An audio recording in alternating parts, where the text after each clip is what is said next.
বসতি ও জঙ্গল। Eaton, hertz, Kenneth ও প্যালিসেডসে সক্রিয় আছে 4টি দাবানল। পুড়ছে প্যালিসেডস, ম্যানভিলে, ব্রেন্টউডের বিস্তীর্ণ এলাকা। এসব অঞ্চলে পুড়ে গেছে 38,276 একর জমি। শুধু প্যালিসেডসেই পুড়েছে 22,000 একরের বেশি এলাকা।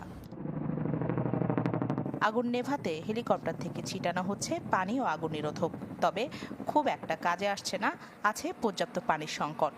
পরিস্থিতি সামাল দিতে ক্যালিফোর্নিয়ার 7 প্রতিবেশী অঙ্গরাজ্য থেকে পাঠানো হচ্ছে দাবানল মোকাবেলার সরঞ্জাম ও দমকল কর্মী। এগিয়ে এসেছে প্রতিবেশী দেশ মেক্সিকো ও কানাডাও। অনেক জায়গাতেই আগুন নেভানোর মতো পানি মিলছে না। ফায়ার সার্ভিসের লোকজনই আমাদের কাছে পানির জন্য সাহায্য চাচ্ছেন। দ্রুত আগুন নিয়ন্ত্রণে আনতে না পারলে আরও প্রাণহানির শঙ্কা আছে। বিশ্বখ্যাত the university of California Los অ্যাঞ্জেলেসের শিক্ষার্থীদের সরে যাওয়ার প্রস্তুতি নিয়ে রাখতে বলা হয়েছে। বিশ্ববিদ্যালয়টিতে প্রায় 50,000 শিক্ষার্থী পড়াশোনা করেন। শুধু দাবানল নয়, লস